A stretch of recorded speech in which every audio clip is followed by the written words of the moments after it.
Alors, merci de m'accueillir à Montpellier. J'aurais aimé être parmi vous. Hélas, j'ai des enregistrements, mais vraiment, j'avais très, très envie d'être là et je suis désolée. Donc, je vais faire en sorte de vous communiquer un petit peu tout ce qui concerne, pas tout ce qui concerne, parce qu'on ne peut jamais dire tout ce qui concerne, mais des bribes d'éléments concernant le secret, qui est le thème de votre journée. Alors, pourquoi un secret? Le secret, il se crée toujours par honte et culpabilité. On tait quelque chose qui est de l'ordre de l'indicible, de l'amoralité et surtout pour faire en sorte que la façade sociale, la façade familiale soit impeccable. On reste dans l'image à donner, une image idéale et c'est pour ça que des secrets se mettent en place pour se protéger. On protège toujours de ceux dont on a honte. Alors, il faut savoir que le secret se crée sur plusieurs générations. La première génération est porteuse du secret. Donc, elle a vécu le secret, mais il est tu. Il est tu, comme je viens de vous le dire, par rapport à ce qui est de l'ordre de la honte. On tait finalement un inceste, on tait un enfant illégitime, on tait une maladie honteuse, on tait un suicide, on tait une faillite, enfin, on tait tout ce qui n'est pas familialement ou socialement correct. La seconde, elle connaît un tout petit peu le contenu, mais il y a quelque chose d'innommable. Donc, c'est flou quand même. Et à la troisième génération, c'est là que le secret devient toxique, parce qu'on n'a plus d'accroche, mais c'est le corps qui prend le relais. D'ailleurs, Françoise Dolto disait que le secret est un poison en intraveineuse pour la famille. Donc, c'est vraiment quelque chose qui n'est pas dit, qui fonctionne comme effectivement une toxine qui fragilise notre position identitaire. On ne sait pas d'où on vient, c'est flou, les contours sont flous, on somatise, on a une angoisse, on ne sait pas d'où elle vient, on a des maux de tête, on a des répétitions dans notre vie amoureuse, des échecs professionnels, enfin quelque chose de trouble et qu'on n'arrive pas finalement à verbaliser, à conceptualiser et à élaborer. Donc, on a bien d'accord que ça se crée sur 3 générations. Alors, il est vrai que quand on a des angoisses, quand on a des fragilités, tout n'est pas dû au secret. Aujourd'hui, on a tendance à mettre finalement l'origine de tous nos maux sur y a-t-il un secret dans notre famille? Ça devient très à la mode. Donc je crois que là, il faut aussi relativiser. Parfois, seul n'est pas le secret qui va créer des maladies psychosomatiques qu'on n'arrive pas finalement à définir ou dont on n'arrive pas à trouver les origines. Donc, ça, c'est pour des notions un peu générales du secret. Le contenu du secret touche surtout, enfin celui qui est le plus toxique, la filiation, la mort, les origines, la sexualité, aussi la stérilité, les divorces, les maladies mentales, le handicap, ou encore toute forme de transgression, et bien sûr les revers de fortune, tout ce qui est bien entaché dans l'image de la famille parfaite. Tout ce qui vient mettre de l'ombre, au fond, dans une famille il faut que ce soit politiquement correct toujours. Donc, quand ce secret est bien ancré au fond de soi, qu'est-ce qui se passe? On le repère comment? On le repère, comme je vous ai dit tout à l'heure, par des répétitions. On répète à l'infini quelque chose jusqu'à en découvrir le sens. Et c'est bien souvent dans la répétition qu'on trouve le pourquoi du comment. Plus les choses se répètent, plus on est obligé d'aller à la recherche de son contenu et à la recherche de ses origines. Alors, faut-il révéler un secret? Et si oui, quand? La révélation a une fonction paradoxale parce qu'on a l'impression que, effectivement, quand on va le révéler, on va arrêter de souffrir. On va enfin trouver la solution miracle. Eh bien, non. Imaginons que le secret porte sur la filiation, parce que ça, c'est un secret qu'on appelle un secret de plomb. Il y a les autres secrets qui sont les secrets de plume. Le secret de plomb qui porte sur la filiation, c'est ce secret qui finalement est le plus dangereux pour notre identité, parce que tel le thème que vous vouliez que j'aborde, l'identité et la fonction du secret sur la filiation. Contrairement à ce qu'on pense, énormément d'enfants à l'occasion de la mort d'un des parents, se trouvent confrontés face à face et parfois chez le notaire. Eh bien, écoute, ton père n'est pas ton père. Généralement, c'est le père qui n'est pas le père. Ou alors, tu as été adopté par la sœur de ta mère, ça, il y a aussi. Donc, on peut trouver effectivement des déviations par rapport aux mères. Là, j'ai un cas d'une femme qui finalement était à son troisième mariage. Sa sœur a eu un accouchement très difficile. Elle a pris l'enfant et elle a considéré que c'était son enfant, faisant de cet enfant, finalement, l'enfant du couple qu'elle venait d'avoir. Et là, cette petite, à 18 ans, elle sent confusément qu'il y a quelque chose qui ne va pas, qu'elle ne ressemble pas à ses autres frères et sœurs, mais personne ne peut le lui avouer. Donc, que sa mère n'est pas sa mère. Donc, il n'y a pas seulement le père qui est pointé du doigt, il y a parfois aussi la mère dans des situations un peu rocambolesques où on se rend compte que finalement, il peut y avoir aussi des échanges, des adoptions, enfin voilà. Donc, révéler que ton père n'est pas ton père ou révéler les secrets de la filiation ne doit pas se faire après une mort, parce qu'après, on ne peut plus finalement remonter le fil et effectivement pardonner au père qui n'est pas le père. On ne peut pas dialoguer avec lui.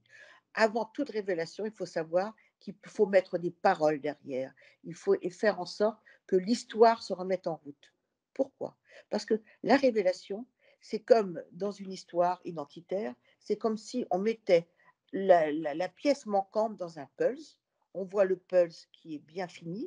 On a dans un premier temps une forme de sensation d'unité, de complétude, mais après l'angoisse. Parce que une fois qu'on a su ça, qui était-on derrière finalement? Et si notre passé avec ce père qui n'était pas notre père, eh bien si ce passé était vacillant. Donc on est obligé de dialoguer avec lui, avec la personne qui se trouve ne pas être le père. Parce qu'il y a le papa et il y a le père. Le père, c'est celui qui vous a quand même élevé, qui vous a porté, qui vous a transmis des valeurs. Donc ça, c'est le vrai père. Mais il y a le papa génétique.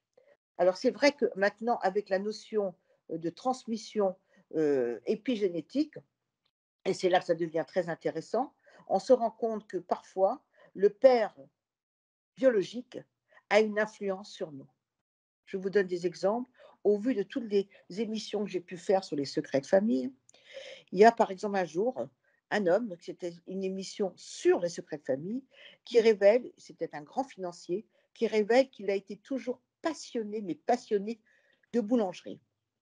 Donc à un moment donné, il a voulu devenir boulanger alors que c'était un grand financier. Il quitte tout. Son père vient à mourir, il apprend donc que son père n'était pas son père et que son papa biologique était boulanger. Donc ça fait froid dans le dos quand on voit que, alors qu'il n'a pas connu son père génétique, il est porté par l'histoire de son père. Et c'est là qu'on voit que combien, justement, le père biologique, même s'il n'a pas élevé l'enfant, a une fonction. Alors, on dira transmission inconsciente, peut-être. Transmission dans l'ADN, sans doute. Mais là, on est quand même dans un flou artistique et dans un flou qui n'est pas quand même scientifiquement prouvé. Néanmoins, au niveau clinique sur le terrain, on rencontre ça fréquemment. Un enfant que j'ai vu un jour en thérapie me dit: oh là là, j'ai des cauchemars tout le temps. J'ai des cauchemars d'un homme qui vient et qui me coupe la tête. Non, un homme sans tête, pardon, excusez-moi. Un homme sans tête. Alors je vois la mère, et puis elle me dit: oui, oui, son grand-père a été décapité. Il était en Indochine, il faisait la guerre d'Indochine. Eh bien, personne ne lui en avait parlé, d'où ça vient. Ça, c'est encore un autre exemple. Un autre exemple d'une amie à moi qui avait 5 enfants. Son mari est stérile, et donc elle fait faire ses enfants par son amant. Voilà.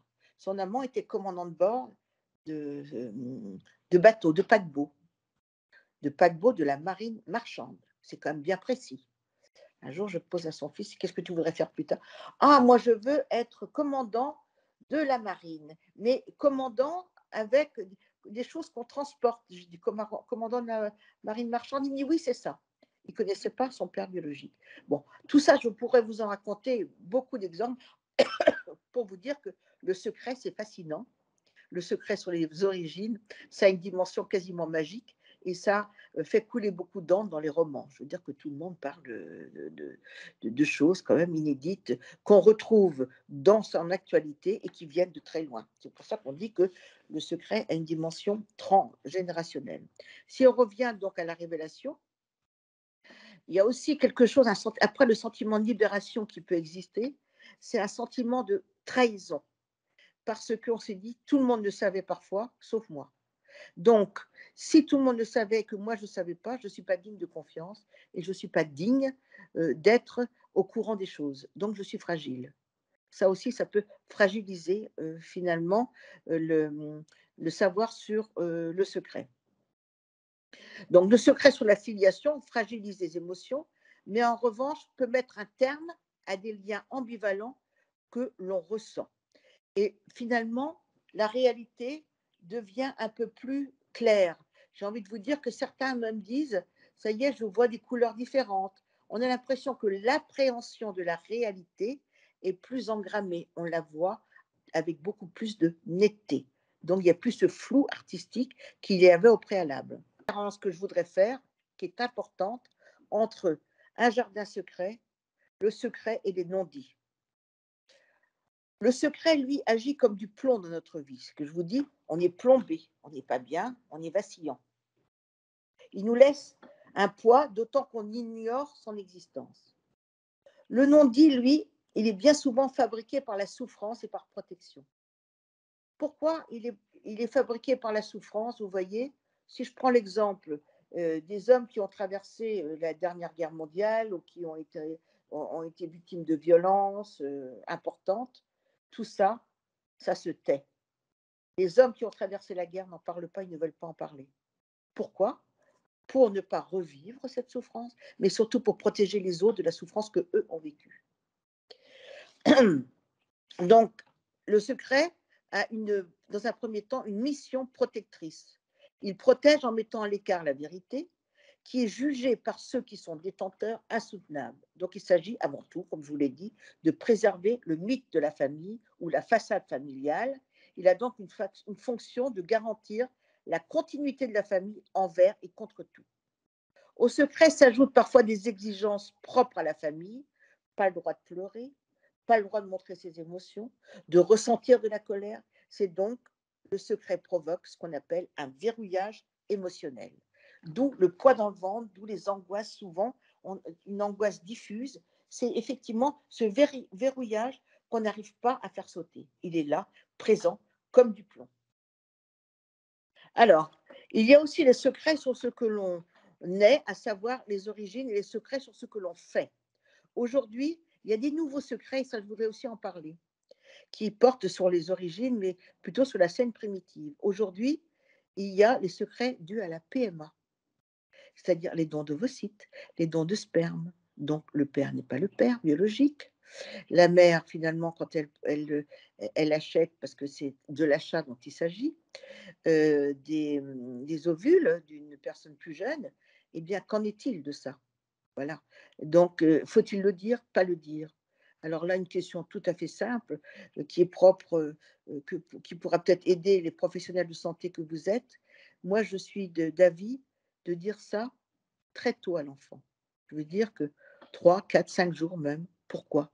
Ça a été dit, donc vous n'êtes plus prisonnière ou prisonnier du secret, vous en êtes libéré. Même si l'enfant ne le comprend pas, il a quelque part perçu une intention de vérité et une intention de communication. Pourquoi c'est important? Parce qu'on repère les familles où il y a du secret à la non-communication. Ça ne communique pas, ça ne parle pas, sauf des familles qui n'élaborent pas, mais ça c'est autre chose. Mais en règle générale, quand des familles ont tendance à pouvoir élaborer, qui ont une intelligence suffisante pour communiquer, ou un émotionnel suffisant, une intelligence émotionnelle pour communiquer, quand ça ne communique pas, quand ça coince à ce niveau-là, c'est bien souvent, il y a du secret derrière. Donc, il faut le dire le plus tôt possible à l'enfant. Lui dire avec des mots simples, bon, moi-même, non, je ne vais pas dire pardon de moi, mais moi je l'ai fait, tout ce que je dis à mes patients, je le fais. J'ai eu une enfant par FIV, et puis je lui ai dit toute petite, et puis là, quand elle a eu 18 ans, elle m'a dit: «Maman, c'est quoi une FIV?» Je lui ai expliqué, elle me dit: «Bah, je m'en doutais», enfin voilà. Donc il n'y a jamais eu d'accroche à ce niveau-là. Tout a été limpide, tout a été clair. Et donc, cette clarté, cette limpidité offre une communication aussi beaucoup plus fluide. Donc, il ne faut donc toujours pas que les secrets, parce qu'il faut savoir que les secrets remontent toujours un jour à la surface. Il ne faut pas croire que les secrets sont enfouis pour toujours. C'est comme finalement un cadavre finalement qui hante quelque part, comme un fantôme dans une maison, et ça on le trouve souvent, c'est une dimension fantomatique, d'où le côté mystérieux du secret. Voilà, voilà, on dit fantôme, je ne sais pas qui disait qu'il est comme dans une crypte, et puis hop, il y a des remontées. Des remontées, on ne sait pas comment, mais il y a. C'est comme s'il était dans un placard, ce fantôme dans un placard, qu'on ouvre la porte pour qu'il apparaisse au grand jour. Alors, dans le secret de famille, soit il transpire, il fait des bulles, mais à tout moment, le secret est prêt à se dévoiler.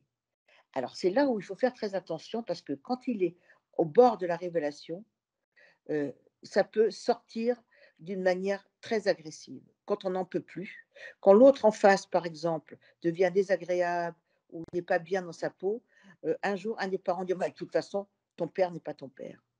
Ou balancer un secret, tu ressembles à ton grand-père qui a fait de la prison, qui était collabo, enfin peu importe. Il y a des secrets qui peuvent se dire parfois d'une manière trop impulsive, et donc ça se fait sous forme de jet. On vomit la vérité sur le secret, ce qui n'est pas tellement bon. Il faut plutôt scénariser l'approche du secret, en disant ben voilà, on a quelque chose à vous dire, mais le faire un petit peu dans une forme de rituel familial, d'approche familiale, et de préférence le dire très tôt. Alors, qu'en est-il de la force de l'intuition dans le secret? Parce qu'on a souvent l'intuition qu'on nous cache quelque chose, mais on n'ose pas en parler. Pressentiment ou intuition, l'impression étrange qu'il existe un secret. Les patients disent « je m'en doutais, mais j'avais aussi un peu peur de le découvrir et je n'ai pas osé froisser ce qui détenait le secret ». Donc, vous voyez, on est là dans une forme d'espace relationnel où la communication ne peut pas fonctionner. Chacun et l'autre est dans une position défensive. Donc, il y a une intuition du secret. Quand ce secret touche les origines, la personne a souvent l'impression d'être pas à sa place. On recherche sa place dans la famille. On ne la trouve pas. Attention, ce n'est pas parce qu'on ne la trouve pas qu'on a automatiquement un secret. Hein, mais je pense que c'est aussi un des symptômes. On ne trouve pas sa place, on est mal à l'aise. On a l'impression, parce que souvent les enfants disent, mais de toute façon, j'ai l'impression d'être adopté. Ça, c'est un des fantasmes récurrents chez les enfants. Donc, c'est bien souvent, heureusement, pas le cas. Mais ceux qui en sont vraiment touchés par ce secret concernant les origines, eh bien, ils en ont un pressentiment. Et c'est pour ça que quand ils découvrent, ils ont une impression de libération avant finalement l'angoisse, la honte. Il faudra après élaborer et puis se reconstruire après. Parce qu'après la révélation, il faut se créer une nouvelle histoire. C'est comme si on était né une deuxième fois.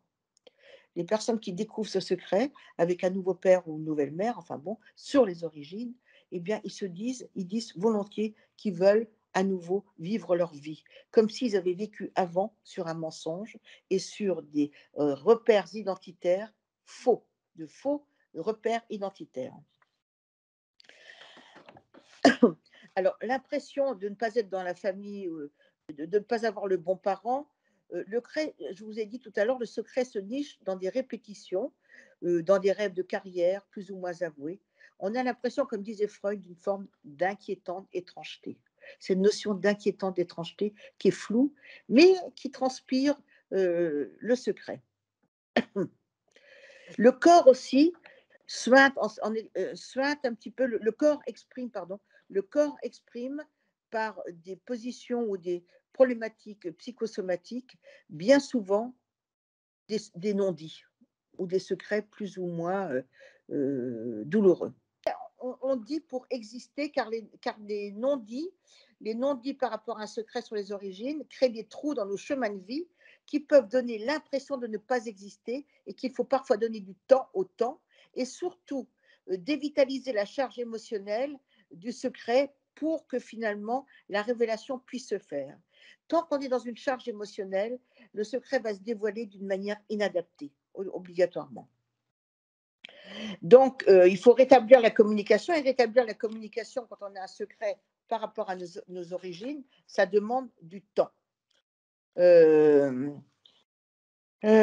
Donc la révélation doit être progressive, car la vérité, ça s'approche pas à pas, et parce il n'est pas question dans ces cas-là, lors de la révélation, d'être déloyal.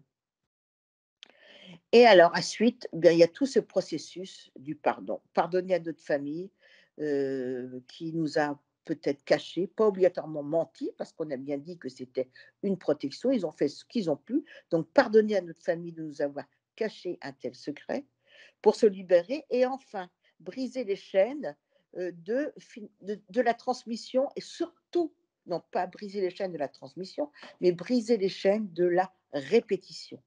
Savoir ce qui nous porte.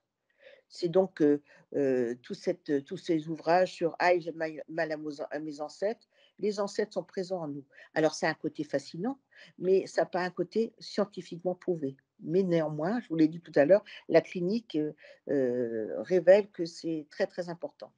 Et il y a aussi des familles, il y a la malédiction due au secret. Vous voyez, quand je vous disais que les événements se répètent comme par loyauté familiale invisible, eh bien, on voit que l'héritage transmis, regardez la famille Kennedy, il y a des drames qui se perpétuent tout le temps.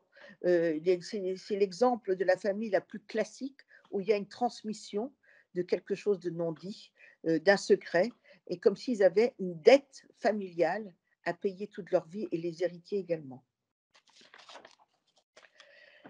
Donc, il y a aussi quelque chose dans les secrets qui est révélateur, le choix du prénom de l'enfant est lourd de sens.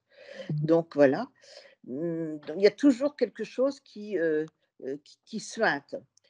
Donc le secret, il faut lever le voile sur le secret pour favoriser la fluidité relationnelle. Voilà un peu tout ce qu'on peut dire. Alors j'ai envie de vous dire, comme tout à l'heure, pour résumer, il y a les secrets de plomb et il y a les secrets de plume. Les secrets de plomb, c'est ce qui plombe notre identité. Les secrets des plumes, c'est parfois, bon, on cache à quelqu'un des petites choses. Bon, on a eu une vie un peu tumultueuse. Une mère ne dit pas tout à son enfant de son histoire. Je veux dire, c'est pour ça que j'avais évoqué le jardin secret. Et il y a par rapport au secret, soit on est prisonnier, soit on est gardien du secret. Pour ne plus être prisonnier, il faut pouvoir dans un premier temps devenir gardien, et quand on est gardien, on peut alors le révéler. Et la révélation, eh bien, c'est quelque chose d'excessivement libérateur. C'est plus facile que si on en est les prisonniers, surtout que le fait de devenir gardien va nous permettre de le révéler. Alors je pense effectivement à ceux qui sont dans la clinique, je trouve que c'est intéressant par rapport aux prises en charge, hein, de penser dans ce sens-là et de se dire bah oui, si on est prisonnier, il suffirait d'eux, mais c'est d'abord de pouvoir passer à ce statut de gardien, de pouvoir se dire voilà ce que je peux en faire et de ce que je peux en dire. Et ça, je pense que dans la prise en charge, c'est tout un processus. On a un petit peu échangé du coup avec Madame Bonissol parce que j'ai eu des patients en fait qui elle me parlait de la répétition, hein, de ce secret qui va nous enfermer dans une forme de répétition. Et donc ça on le voit souvent, hein, quand vous faites un génogramme, qu'il y a une forme de transmission transgénérationnelle sur des choses qui sont non dites effectivement dans la famille, ou qui sont dites mais en fait effectivement qui ne sont pas vraiment parlées, donc on le sait, mais c'est pas vraiment dit de telle manière que finalement les violences sexuelles peuvent se répéter, ou des pathologies comme l'alcool ou des choses comme ça qui vont se répéter, sur lesquelles il n'y a pas vraiment eu de travail. Et donc je reçois cette maman qui m'amène sa fille et qui me dit voilà, elle a été victime d'abus sexuels de son grand-père. Et moi aussi ça m'est arrivé, mais pourtant je ne comprends pas, je l'avais dit. Je lui avais dit que moi aussi j'avais été abusée et ça n'a pas marché. Vous nous dites qu'il faut le dire et ça ne marche pas. Et c'est peut-être pas aussi simple en fait, hein, parce que on peut dire quelque chose, mais si on en est toujours prisonnier, parce que finalement cette mère-là, elle avait dit effectivement les actes, mais il n'y avait pas eu ce ressenti, hein, cette idée de pouvoir effectivement faire autrement, et du coup elle l'avait dit, oui j'ai été abusée, mais en fait ça suffit pas, hein, c'est pas juste se dire ça y est, c'est dit, c'est réglé, c'est jeté. Non, ça, effectivement, ça reste toujours sous forme du secret. Hein. Et donc, c'est de dire, je suis ouverte aussi, on peut en parler. C'est ce qu'elle disait, là, quand on dévoile à l'enfant, alors qu'il a 3-4 jours, donc certes, il ne comprendra pas qu'il est issu d'une fille. Et bien entendu qu'il n'a pas compris. Mais c'est juste pour nous, en fait. On le fait parce que nous, on est prêt à en parler au moment où l'enfant va nous en parler. Parce qu'il sait qu'il y a une communication qui est établie entre les parents. Et d'emblée, on le voit bien, que le bébé qui ne comprend pas, on lui parle, on lui explique. Alors que, enfin voilà, vous on pourra lui dire en effet qu'on lui en a parlé dès qu'il est né, même si, il n'a pas eu les mots, mais l'enfant sent qu'on lui explique quelque chose. Hein, c'est toujours pareil, l'enfant sent qu'on lui explique quelque chose de compliqué. Si vous l'amenez, le bébé de quelques mois, à l'hôpital ou chez le médecin, vous allez lui expliquer. Parce que vous voyez qu'il est anxieux. Bien sûr qu'il ne comprend pas exactement les mots, mais il sent qu'on lui explique quelque chose. Et c'est cette démarche-là, effectivement, qu'il faut faire, au-delà simplement de juste révéler, de dire « ça m'est arrivé ». Oui, mais encore, parce qu'en général, les familles vont vous dire « oui, c'est arrivé dans la famille ». Mais qu'est-ce qu'on en fait de ça en fait, hein? Et donc là, il y a une sorte de chape de plomb, comme elle dit, c'est vraiment du plomb et pas de la plume, qui fait qu'on s'enferme là-dedans et donc tout le monde est au courant, mais en fait on n'en fait rien. Hein, et donc ça, c'est effectivement ce travail de prise en charge. Alors moi je pense... Pardon, oui, juste la maman que vous citiez à l'instant là, et elle avait peut-être dit à sa fille aussi, mais après tout, moi aussi. Elle lui avait dit avant. Elle lui avait dit avant. Avant, elle me dit, j'avais dit avant que. Elle a dit, j'en avais parlé parce qu'elle avait lu enfin voilà, qu'il ne faut pas garder de secret et que c'est comme ça qu'on arrête la répétition. Et donc elle avait cette conscience-là de se dire, il faut que j'arrête la répétition. Et donc elle lui avait dit, bah, moi, quand j'étais enfant, j'étais abusée. Mais visiblement, pas suffisamment ou de telle manière que finalement c'était dit, mais que c'était pas ouvert. Et qu'en fait, on ne pouvait pas en parler. Parce qu'il fallait que. C'est ça. Sur ce mode-là. Voilà. Il faut le dire, donc je le dis. Mais j'en fais rien de plus. Oui. Et après, du coup, transmettre, enfin, dire les choses comme cette dame a fait, il faut, enfin, est-ce que c'est forcément à l'enfant qu'il faut le dire ou c'était, enfin, le dire à la famille, il fallait peut-être s'en libérer auprès de la famille, parce que c'est le grand-père aussi qui a abusé, donc il y a cette répétition peut-être là aussi au niveau du grand-père. Je pense que c'est la question de la communication, c'est ce que disait Madame Bonissol, elle disait finalement on voit que c'est des familles qui communiquent et on sait qu'on peut communiquer, on sait qu'on peut parler. Et l'enfant sait qu'on peut aborder les sujets et qu'on va parler. En fait, hein. Et donc, s'il y a un bon niveau de communication, de toute façon, on va en parler de façon plus ou moins libre avec tous les membres de la famille. Hein, ce qu'elle disait, c'est que souvent le secret, c'est pour protéger, hein, c'est pas pour embêter, mais c'est qu'on pense qu'il faut protéger l'autre. Mais du coup, effectivement, en parler à une seule personne et pas au reste des membres de la famille, on voit bien que déjà là, il y a une sorte de secret de polichinelle. Tout le monde est au courant, sauf l'autre, hein, c'est le coup du père, c'est pas ton père n'est pas ton père, tout le monde est au courant, en général, hein, tout le monde est au courant sauf l'enfant. Et l'enfant sent bien qu'il y a un truc qui ne va pas. Hein, donc on voit bien que là c'est un secret polichinelle, hein, donc tout le monde est détenteur de secret, est prisonnier de ça, et tant qu'on n'en est pas le gardien et qu'on n'a pas décidé d'ouvrir cette porte, c'est compliqué. Hein, donc cette maman qui va révéler, ça ne marche pas, hein, parce qu'on lui a dit qu'il fallait le dire, ok je le dis, mais en fait c'est pas ça une révélation. Ensuite, c'était la question effectivement que j'avais abordée avec elle de l'impact, hein, parce qu'on parlait un peu ce matin de la révélation, parce que bon, on apprend des choses, enfin, ton père est pas ton père, c'est un peu violent, je trouve, puis alors c'est complètement contradictoire et paradoxal, donc je trouve ça quand même particulier. Et c'est vrai que, elle est psychoclinicienne, et donc souvent ça se fait dans son cabinet, mais c'est vrai que il ne faut pas oublier, et ça serait mon collègue M. Botkin hein, qui vous en parlerait mieux que moi, de cette homéostasie familiale. Hein. Les familles ont cette formidable capacité à retrouver un équilibre malgré tout. Et donc, même si ça peut avoir l'effet d'un tsunami, en tout cas nous, thérapeutes, des gens disent « waouh, ça bouge », mais en fait, ça bouge, mais ils retrouvent rapidement un équilibre. Alors c'est sûr, si ça se fait dans la thérapie, c'est bien, ça peut être repris et encadré, hein, parce qu'il y a des choses qui peuvent être compliquées, mais même si ça ne se fait pas dans la thérapie, les familles ont vraiment cette capacité à pouvoir maintenir effectivement et à retrouver un équilibre. Hein, donc ça, c'est assez formidable à voir. Je pensais aussi un peu aux familles incestueuses, on voit hein, des fois qu'il y a des abus, c'est de génération en fait en génération. Comment est-ce qu'on peut essayer de libérer la parole? Voilà, comment on peut, sur ces familles, faire en sorte que quelqu'un arrive à parler pour que justement ça puisse se stopper. Alors je ne sais pas si tu as une réponse à ça. Malheureusement, en général, hein, nous, ça se libère au moment en fait, où il y a un patient qui va en détention et que les faits ont été révélés d'un enfant qui a été abusé. En général, ça se passe comme ça. Et ce qui est assez formidable, c'est qu'on se rend compte souvent que le couple qui s'est rencontré et qui, effectivement, peut-être monsieur ou madame a commis des actes d'inceste sur les enfants, ils ne parlaient pas eux-mêmes et ne connaissent pas leur propre histoire. Et les deux, en général, ont une histoire compliquée, et les deux, en général, ont souvent des abus sexuels, et c'est toujours très étonnant de voir qu'il n'y avait pas de communication. Et la communication va souffrir au moment de ces actes-là. Hein, c'est ce qu'on appelle en systémie, finalement, le patient désigné qui va faire symptôme et qui va révéler, qui va faire éclater au grand jour ce secret par son passage à l'acte, parce que là, ça ne tenait plus. Et du coup, peut-être les enfants qui vont en parler, mais le passage à l'acte peut venir faire éclater le secret.